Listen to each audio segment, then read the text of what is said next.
Boa noite, minha gente. É bom revê-los. Que esse novo ano seja um ano de muita conquista, de muito sucesso na sua vida, de muito crescimento na graça e no conhecimento de Cristo Jesus. Que você possa se envolver com todas as propostas que estão aí liberadas para a gente. Esse ano começa a Escola Bíblica Dominical. Começaremos com os pequenos grupos, então é só você prestar bastante atenção nas agendas, no momento que começaremos aí os polos, onde teremos os lugares específicos para você se reunir.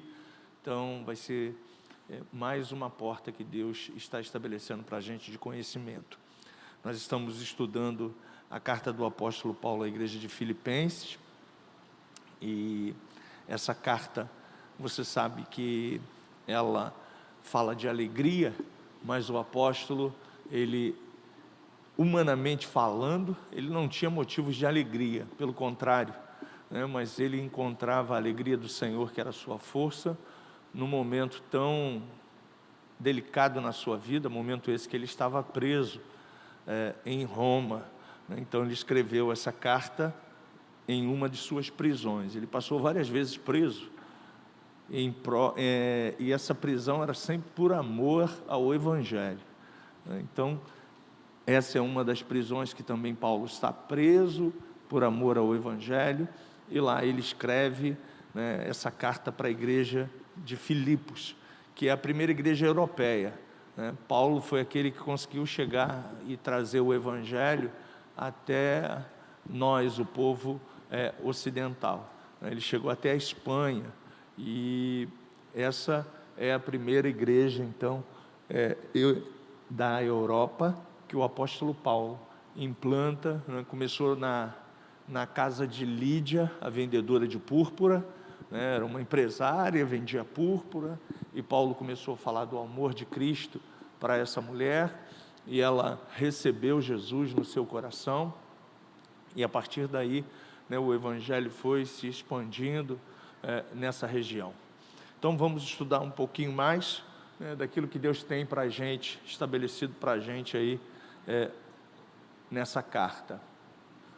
Então, capítulo 1, você já deve ter lido em casa, a carta de Filipenses. A gente está falando dela pela segunda quinta-feira, então são 4 capítulos, e a gente fez umas subdivisões para que você pudesse entender o que cada capítulo está estabelecendo como parâmetro para a gente, como ensinamento para a gente. Então, o capítulo 1, do versículo 1 ao versículo 11, fala da verdadeira comunhão cristã. E falar de comunhão é falar de relacionamento. E a gente sabe muito bem que nós somos seres humanos e nós precisamos ter integração entre nós, estar interagindo entre nós. E Paulo tinha essa preocupação com as igrejas, ele tinha essa preocupação dos judaizantes, que era aquela seita que vocês já conhecem, e tantas outras seitas que foram surgindo ao longo do tempo, começassem a distorcer a mensagem do Evangelho, a palavra da cruz, a obra consumada de Jesus Cristo. Então, a verdadeira comunhão cristã é muito mais do que ter o nome no hall de membros de uma igreja ou comparecer aos encontros. É possível estarmos fisicamente próximos de pessoas e espiritualmente estarmos separados delas. E isso é uma verdade. Então, a gente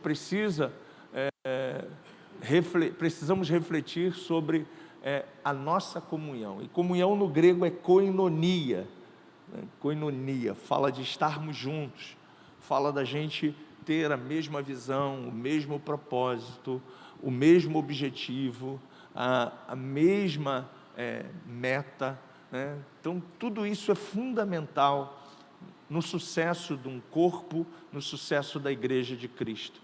E Paulo estava chamando a atenção da igreja de Filipos, para que eles permanecessem naquela comunhão que eles tinham, naquele amor que tinham, naquele carinho que tinham, e justamente diante dessa solicitação de Paulo, chega ao conhecimento dele que duas irmãs em Cristo da igreja de Filipe, elas estavam gerando na igreja, né, discórdia, separação, facção. Uma é Evódia e a outra, eu vou ter que ver um nome aqui, né? São dois nomes muito estranhos, né? Mas aí Paulo escreve também nessa carta dizendo, né, para que elas pudessem acabar com aquelas picuinhas, com aquelas besteiras, né, com aquelas bobagens, e se perdoarem, se amarem, e mesmo diante das nossas diferenças, caminhássemos para um único objetivo, que era a pregação do Evangelho, que era a base de um cristianismo bem coeso, bem centrado, né, e que a igreja permanecesse unida, né, numa só fé, num só propósito, num só objetivo. E aí ele pede que essas duas irmãs que estavam aí separadas, né, estavam presentes no templo, mas separadas da comunhão, se reconciliasse.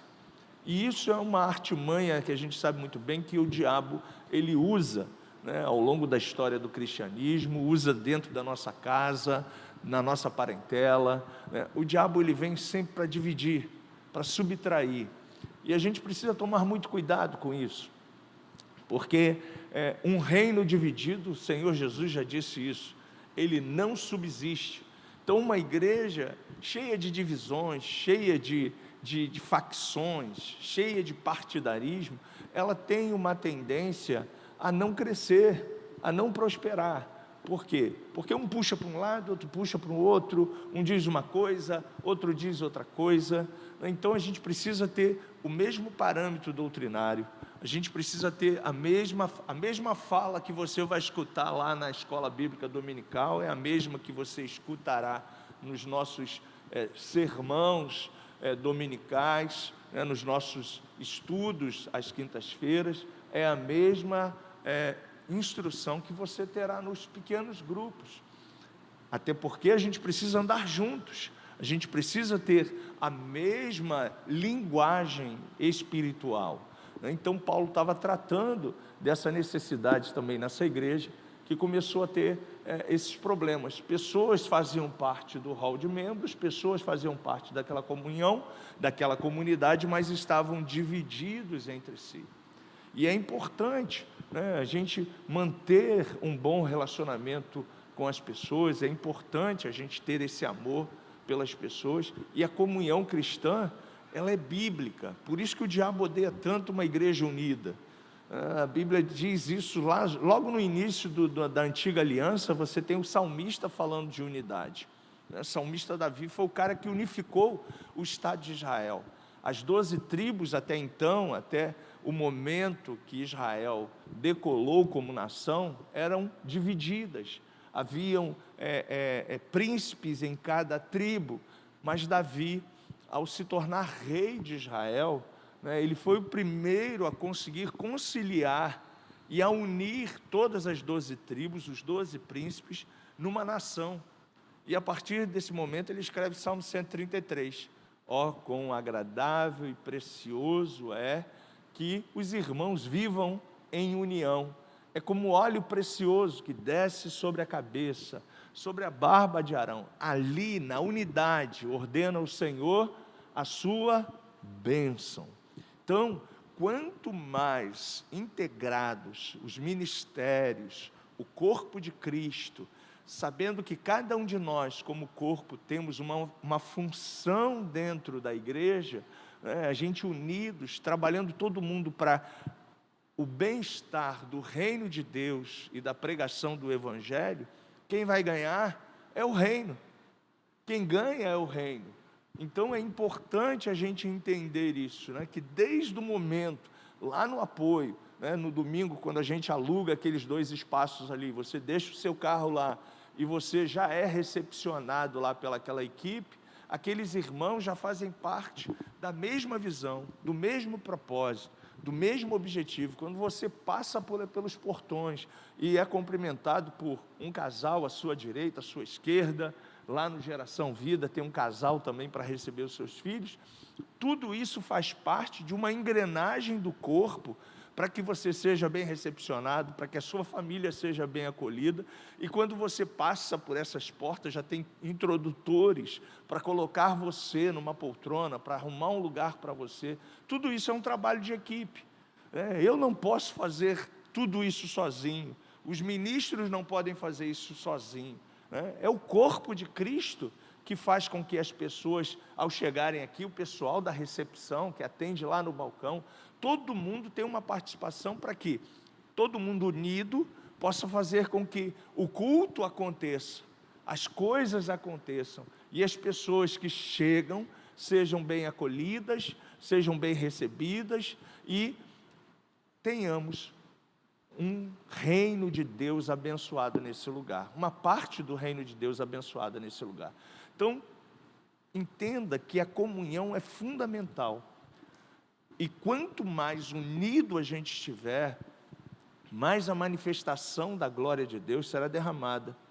Ali ordena o Senhor, diz o Salmo 133, na unidade, ali o Senhor ordena a sua bênção. Quanto mais unido você estiver ao seu líder, ao seu ministério, à sua igreja, ao propósito, ao alvo estabelecido, mais bênçãos de Deus serão derramadas sobre a tua vida, serão derramadas sobre a tua cabeça, porque estaremos unidos com um objetivo, com um propósito. Então que você pense nisso. Tem gente, infelizmente, que ainda tem uma consciência errada sobre o que é comunhão. Tem gente que só aparece na Santa Ceia. É triste, Pensamentos errados. Pensamentos errados vai gerar conceitos errados. A Santa Ceia, ela não me gera comunhão. O que me gera comunhão está ligado ao corpo. E o corpo não é a Santa Ceia. O corpo é a igreja. A igreja somos nós. E quando nos reunimos neste lugar, é o corpo de Cristo na sua totalidade que está reunido. Então é importante, que nós estejamos sempre reunidos como corpo. É importante a gente estar presente como corpo. E tem pessoas que elas acham que para estar inserida no corpo basta apenas tomar Santa Ceia. É um conceito errado. A Santa Ceia é importante. A Santa Ceia ela faz parte de um conjunto da sua relação com Deus, mas ela não é tudo. Ter um cartão de membro é importante, porque você está vinculado a uma igreja, mas ele não declara que você está tendo comunhão como igreja. Então, a gente precisa ter pensamentos certos. Tem acho que um livro ali no balcão, não sei se ainda tem, Pensamentos Certos e Pensamentos Errados, acho que é do irmão Kenneth Reagan. Um livro sensacional para você ler, porque infelizmente tem muito crente ainda com pensamento errado sobre o que é comunhão, sobre o que é igreja, sobre o que é Santa Ceia, sobre o que é batismo nas águas. Então a gente precisa ir como igreja tirando todos os conceitos errados para que a igreja unida possa ser uma referência no reino de Deus e aonde ela está implantada. Filipenses de 1, 3 a 6, ele começa dizendo assim, embora eu estando distante de vocês, eu nunca esqueci vocês. Ele estava preso em Roma, e Paulo não esquecia dos irmãos e amigos da igreja de Filipenses. Essa é a verdadeira base para a comunhão cristã e jubilosa. Embora distante, ele desejava estar na igreja, ele desejava estar no corpo, tanto é que ele escreve essa carta, ele interage com os irmãos dessa igreja, para que Deus continuasse operando na vida deles diariamente, para que aquela igreja fosse uma igreja forte, uma igreja que não abrisse mão dos princípios da palavra de Deus, não abrisse mão das doutrinas, Alguns já conhecem como doutrinas, a gente sempre vai falar de princípios, Os princípios para que você seja uma pessoa madura, bem estabelecida, bem fortalecida no Senhor, até porque a gente enfrentaremos os nossos desafios todos os dias. E na medida que você e eu estamos fortalecidos como igreja, estamos, cheios da presença de Deus, em comunhão com Cristo, em comunhão com o corpo de Cristo, a gente, diante dos nossos desafios, a gente vai experimentando o nosso amadurecimento e vamos também sendo treinados ao nosso crescimento. E você já sabe muito bem que para você crescer, você precisa ter desafios. Você já sabe muito bem que para você crescer, você precisa ter suas próprias experiências, Então, as coisas da vida, as dificuldades, as bênçãos, e tudo que acontece conosco estarão colaborando para o nosso amadurecimento, para o nosso crescimento, porque o desejo de Paulo é que todas as igrejas fossem igrejas maduras na fé, fossem pessoas fortalecidas na graça, no conhecimento de Cristo Jesus, vivessem em amor, como você já estudou comigo aqui em Gálatas capítulo 6, 1 de Coríntios capítulo 13, e esse amor fosse tão pleno, tão maduro, que as pessoas pudessem amar a Cristo acima de todas as coisas e estarem levando o reino de Deus, a mensagem da cruz, para ajudar todos os não alcançados ainda pelo Evangelho. E na medida que você e eu estamos impregnados pelo amor de Deus, a gente até cantou aqui a última canção, Que amor é esse? Capaz de abrir mão do bem mais precioso que alguém pode ter, o seu próprio filho, É um amor, humanamente falando, impossível. Mas por que a igreja pode vivenciar esse amor? Porque a igreja tem dentro dela, a igreja é quem? Você e eu. Nós temos dentro de nós a pessoa do Espírito Santo. Você pode dizer glória a Deus por isso? Por isso que não é impossível você viver esse amor. Porque se o Espírito Santo está em nós, nós somos guiados e dirigidos, Romanos capítulo 8, a gente já estudou sobre isso também, que é o Espírito Santo quem nos guia, na medida que nós respondemos, e como trino que somos, lembra, somos espírito, temos uma alma e habitamos num corpo. Na medida que nós começamos a dar mais e mais, atenção ao Espírito, às coisas do Espírito, o Espírito vai fazendo com que a gente ande com Ele. É o que diz o apóstolo Paulo na igreja da Galácia, quando nós estudamos no capítulo 5 e no capítulo 6. Andai em Espírito e jamais vocês satisfarão as obras da carne. E aí ele diz o que é andar em Espírito, E o fruto do Espírito é amor. E dentro desse amor, você tem os seus segmentos: fidelidade, bondade, mansidão, domínio próprio, então, contra todas essas coisas não há lei. E na medida que você e eu respondemos o Espírito Santo, a gente estudou sobre isso também no capítulo 4, 5 e 6 de Efésios, você vai poder, submetido à vontade do Espírito, andar em Espírito e reproduzir aquilo que o Espírito te ensina, que é viver em amor. E na medida que você vai andando em amor, vivendo em amor, suas ações, suas atitudes vão engrandecendo o reino de Deus, sua carnalidade vai desaparecendo. As suas atitudes carnais vão sendo extirpadas da tua vida. Por quê? Porque você está sendo impregnado e dominado pelo Espírito Santo. A gente fez até um paralelo e brincamos. Os dois estão aqui hoje, lembram? Quem estava aqui naquele dia, eu disse que o pastor Luiz, numa luta de MMA, o pastor Luiz, pelo seu empresário, recebeu almoço, janta, comida top de linha. Já o empresário do Alexandre estava pobrinho, estava caidinho, E aí deu sopinha para ele, Deu cremogema, deu, a sopa verde, e acabou que os dois fisicamente estavam, normal, uma semana, não teve tanta mudança assim. Aparentemente não havia mudança, mas no ringue, lá na disputa, teoricamente falando, é óbvio que o pastor Luiz estava muito bem mais alimentado. Eu disse que o pastor Luiz Não fica aborrecido não, tá, diácono Alexandre? Pastor Luiz era o alimento espiritual e o diácono Alexandre o alimento carnal. Então, na medida que um está mais fortalecido que o outro, o terceiro vai responder. Quem é o terceiro? Teu corpo. Teu corpo vai responder ou a alma, que é a obra, a atuação da carne, ou ao espírito. Por isso que você e eu somos convidados a andar em espírito.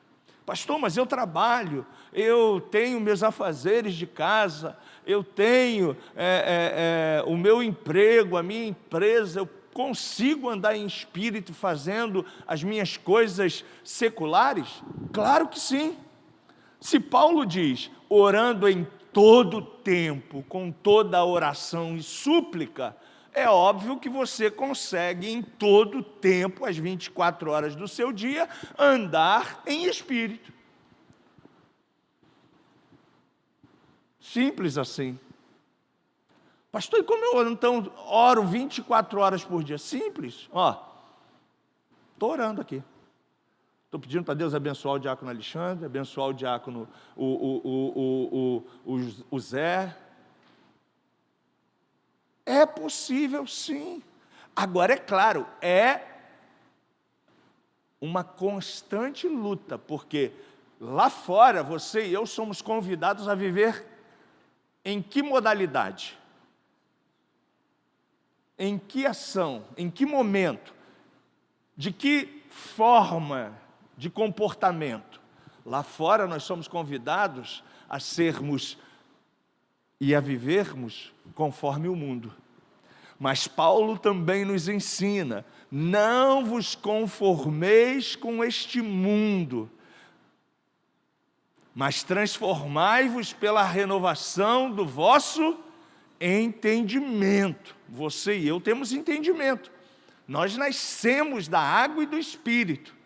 Nós temos um novo ser que habita em nós. Agora é óbvio, se você alimentar a obra da carne, o que vai prevalecer em você? As coisas da carne. Se você alimentar o Espírito, o que vai prevalecer em você? As coisas do Espírito. O que você está ouvindo? Quais são as canções que você está ouvindo? De repente você está ouvindo aquela, né? Tornei-me um ébrio, da bebida posso eu viver. Se você está ouvindo, misericórdia, né? Ninguém nem conhece essa coisa, né?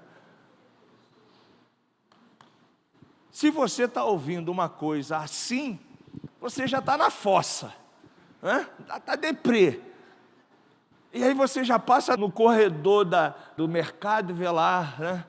Uma bebida, já está mal mesmo, vou encher a cara. Né? Pronto. Você começa a fazer o que ali? Alimentar a carne. E aí um abismo vai chamando o outro abismo. Agora, a decisão está contigo. Pastor, mas eu tenho ferramentas em Cristo para vencer? Claro que sim.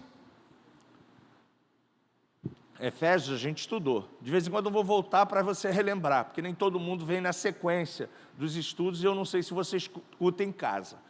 Mas Efésios diz no capítulo 10 que nosso ringue é diário. E aí a partir do capítulo 6, no versículo 10, o apóstolo Paulo diz assim: no demais, irmãos meus, fortalecei-vos no Senhor e na força que há no seu poder para resistir o dia mau. Vamos falar, Vera, né? Quinta, se você vem terça e quinta para orar, quinta à noite, domingo de manhã e domingo à noite, se você vem nesses quatro encontros, se você vem, né? Estamos trabalhando por essa meta 100% alcançada, todo mundo vindo na oração de terça, todo mundo vindo na oração de quinta, todo mundo vindo no estudo bíblico da escola de liderança, todo mundo vindo no encontro da manhã 9h30, depois vai para casa, volta no encontro das 18h, sai daqui bombado, fortalecido no Senhor. Mesmo assim, são 4 refeições. Você acha que dá para te manter sozinho? Não. Por isso que você precisa orar em todo tempo, todo dia.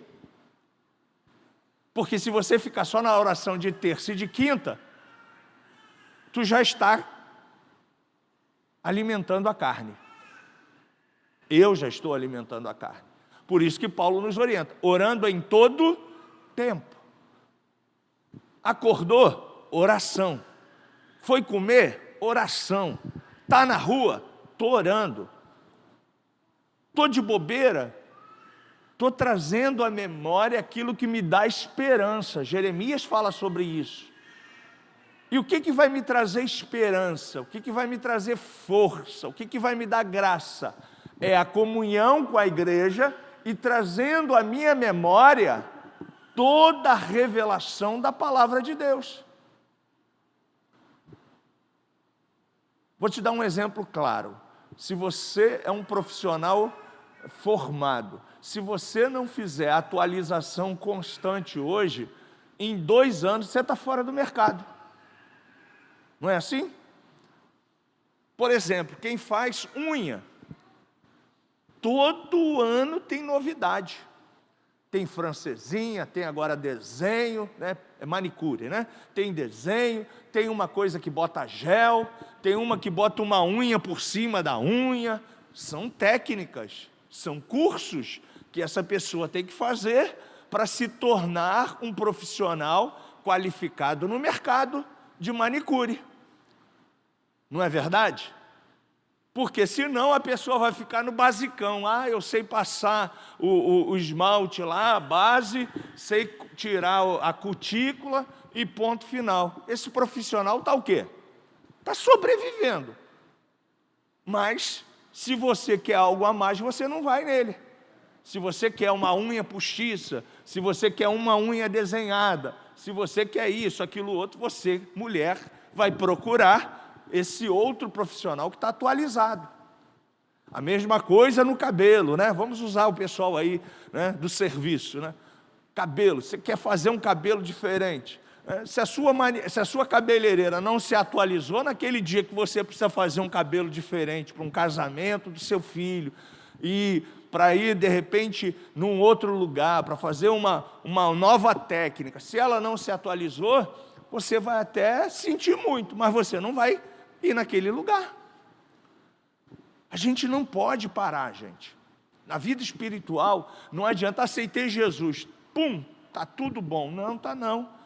Combatei o bom combate. Como se combate o bom combate? O nome já diz, combate. Então tem luta. Então, Efésios diz, como eu vou combater o bom combate da fé? No demais, irmãos meus, fortalecei-vos no Senhor e na força do seu poder, para resistir o dia mal. E aí ele te dá a munição. O armamento está lá elencado em Efésios, depois do capítulo 10. Capacete, espada. E pastor, então Deus é favorável a andar armado? Não, é armas espirituais. Ok? Não é arma natural, não. Todas aquelas armas que estão ali são armas espirituais. Para que você esteja fortalecido. E esse fortalecimento possa te ajudar. Ok? Vou dar um outro exemplo. Né? Você é sedentário. Aí você recebeu uma má notícia do médico, né? Que você precisa mudar e sair do sedentarismo. Aí você começa a caminhar. Né? A primeira semana de caminhada, você já quer desistir.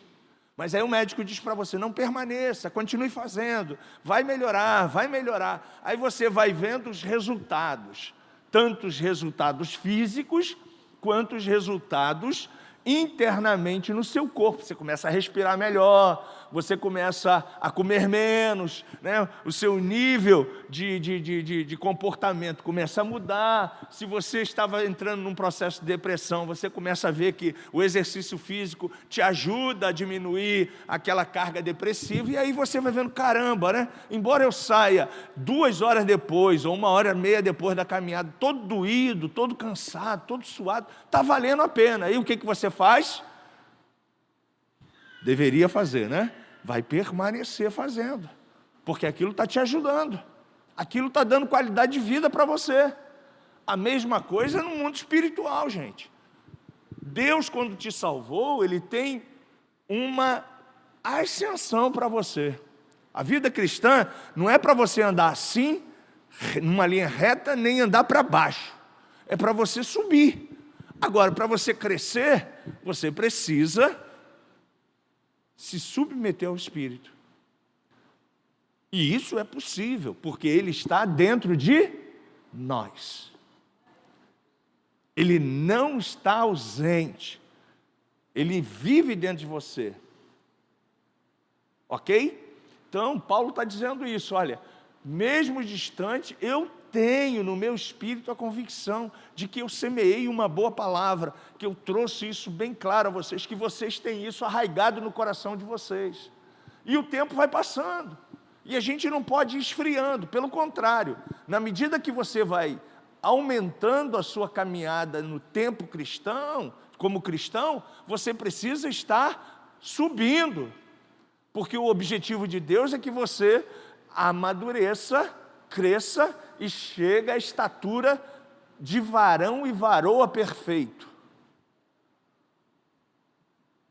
Pastor, mas alguém na terra vai se tornar perfeito? Não, quando você estiver quase perfeito, aí está na hora de ser colhido a flor e ir para o jardim do reino do Pai. Mas o objetivo é você ir melhorando. Esse é o objetivo do reino de Deus na minha e na sua vida.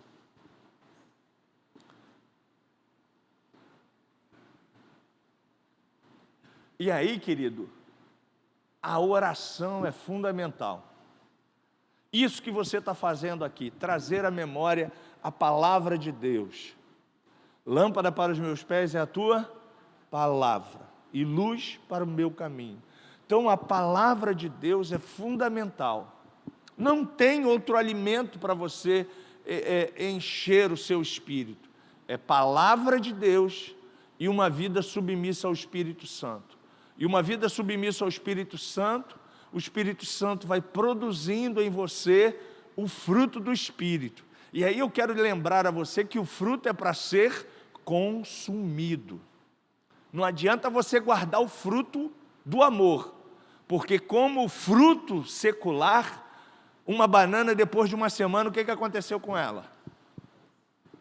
Uma laranja depois de 2 semanas, estragou. Fruto é para ser consumido, é para você dar para alguém, é para você desenvolver na vida de alguém. Quanto mais amor você tiver, mais atitudes cristãs semelhante a Cristo você será, e aí você vai estar consumindo esse fruto. Consumiu o fruto, no dia seguinte, se você acabou com aquele, você cheio do Espírito Santo, tem mais fruto para você desenvolver, para você trabalhar na vida de alguém. Então, o amor cristão é a prova da salvação, gente. E a união do corpo de Cristo é o lubrificante espiritual. Então, amor, unidade. O amor vai aproximar-nos cada vez mais. Você já viu um casal que se ama separado?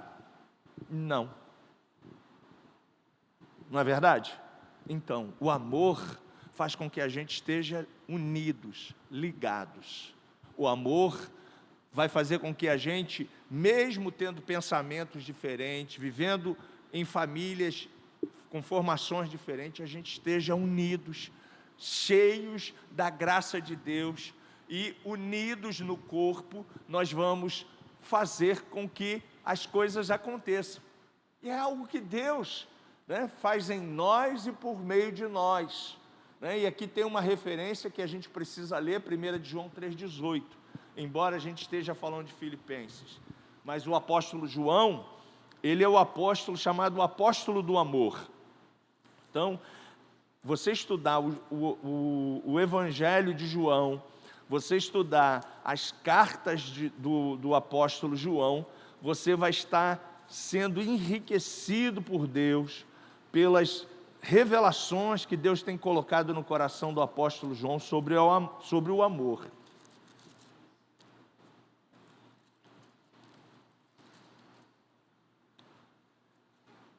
Diz assim, olha, Filhinhos, não amemos de palavra, nem de língua, mas de fato e de verdade. Simples, né? Porque esse negocinho de dizer eu te amo. Se o amor é atitude, palavras desaparecem, mas as atitudes arrastam, influenciam. Então, se eu digo que eu amo o meu cônjuge, eu preciso, com atitudes, demonstrar esse amor, esse carinho. E aí João está falando isso para a gente. E um dos textos aqui, eu não separei ele, mas diz assim, olha, se você não ama o seu irmão que você vê, como você vai amar a Deus que você nunca viu? Então esse negócio de, eu amo a Deus, mas você, não estou contigo não, Alexandre, contigo não. Sai de perto de mim. Espera aí, há uma contradição aí. E aí João fala sobre isso, que se nós não temos esse relacionamento unidos em amor, nós estamos sendo hipócritas, nós não estamos sendo cristãos. Então a vida cristã, minha gente, está envolvida, né, num coração repleto de amor, unido nas orações. E aí eu quero só lembrar você de algo que você já sabe, né? A vida cristã não é um parque de diversões, mas é um campo de batalha. Pastor, pensei que aceitando Jesus, para a tua eternidade, beleza. Mas a Bíblia diz que aquele que perseverar até o fim, esse será salvo. Então, nessa constante atitude sua de perseverança, alguém vai tentar minar você, alguém vai tentar tirar você do caminho. E a Bíblia diz que ele está ao nosso derredor, bramando como leão para de novo tirar a gente do caminho. Por quê? Porque ele sabe para onde você vai. Ele não tem mais direito para ir, em hipótese alguma, para esse lugar. Mas ele sabe como o lugar é lindo, maravilhoso, como é a eternidade, como são as coisas, como tudo. Ele sabe. E aí o que ele quer? Ele já está também sentenciado. Apocalipse diz isso, que o inferno foi feito para o diabo e os seus demônios, que ele arrastou, que era a terça parte de anjos que se rebelaram lá no trono no primeiro momento da criação. E aí, minha gente, ele sabe disso tudo. Só que ele é tão safado, sem vergonha, muquirana, que ele não quer ir sozinho com a terça parte que ele já arrastou, não. Ele quer levar o quê? Nós, a criação. Ele quer levar a criação, que é a imagem e semelhança de Deus. Você lembra disso? Está lá em Gênesis. Façamos o homem, você e eu, conforme a nossa imagem, conforme a nossa semelhança. E aí quando ele viu Deus criando você e eu, conforme a imagem e semelhança de Deus, ele falou, opa, essa turma já tem um lugar pleno e abençoado, deixa eu agora arrastar essa turma comigo. E cabe a nós, como igreja agora, restaurados por Cristo, mostrar ao mundo que Cristo veio e morreu por toda a humanidade para salvar. Porque Cristo não quer que ninguém se perca. E a vida cristã não é então um parque de diversão para você e para mim. A vida cristã, né, é uma guerra, é uma batalha. Eu botei aí, nem pensei que tinha botado, né? Efésios 6, de 10 a 18. Nesta batalha nós usamos as armas de Deus, sabendo que a dependência do Espírito Santo é justamente aquilo que a gente precisa. E aí a gente precisa usar então algumas coisas importantes, gente.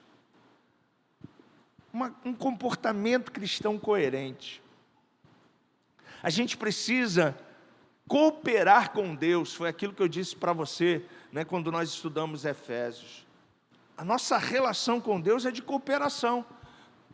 O diabo, ele tem uma ação de arrombar a porta.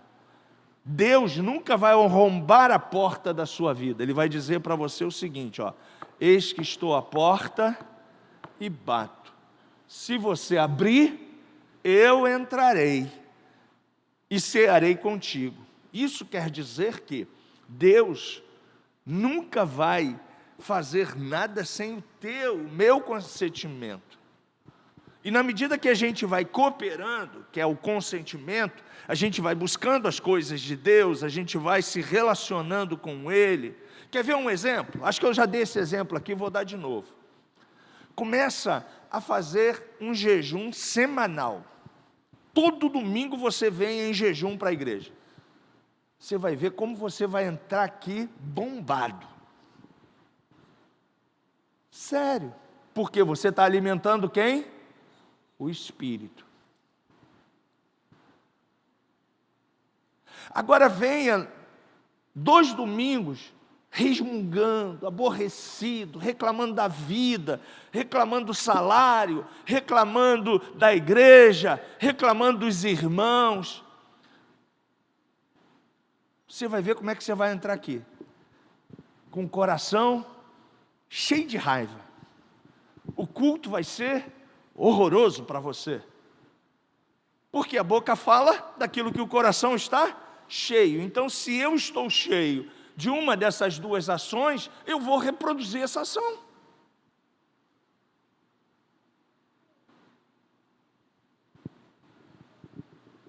Entende? Agora, na medida que você vem buscando, cheio, né? Durante a semana você ouviu louvores, durante a semana você fez o seu devocional, durante a semana você orou, aí no domingo você ainda estabeleceu, não, vou fazer um jejum para minha edificação. Caramba, você está bombado no espírito. Buscar-me-eis e me achareis quando me buscardes de todo o vosso coração. É uma busca que pode ser intensificada ou eu posso retroceder. Tanto é que tem uma passagem, né, que eu acho que é em Hebreus, que diz que nós não somos daqueles que retrocedem. Nós não somos daquele que olhamos para trás. A gente olha para frente, a gente não retrocede.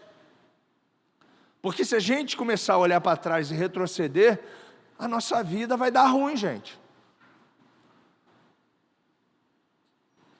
Ah, Deus me abandonou? Não, você que abandonou Deus. Deus nunca te abandonou. Deus vai estar sempre ali contigo. Mas tem gente que às vezes, nessa caminhada, ele quer retroceder. Deveria? Não. Mas a vida é feita de escolhas. Aquilo que o homem semear, isso ele vai colher. Então, nesta batalha, nós usamos as armas de Deus. E quais são essas armas? E a gente vai parar aí, ó. Tem nada novo. O Evangelho não tem nada novo.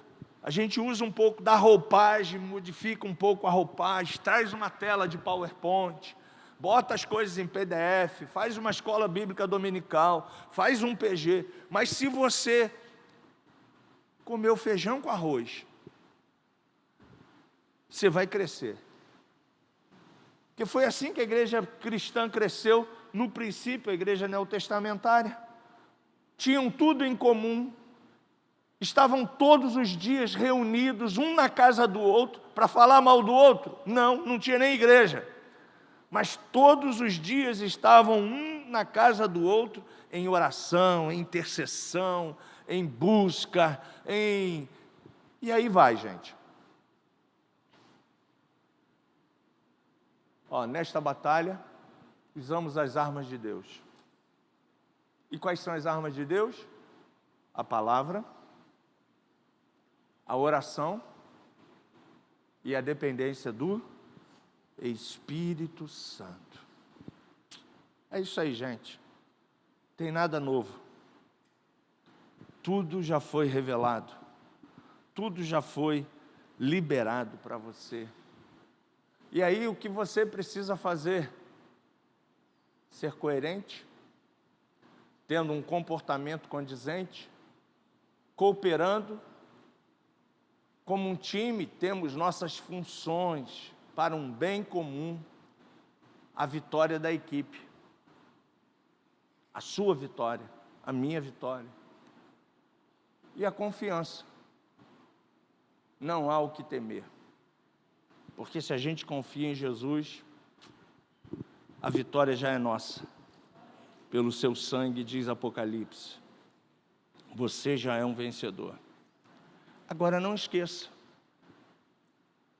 nessa vida, você e eu estamos aqui como luz e sal da terra.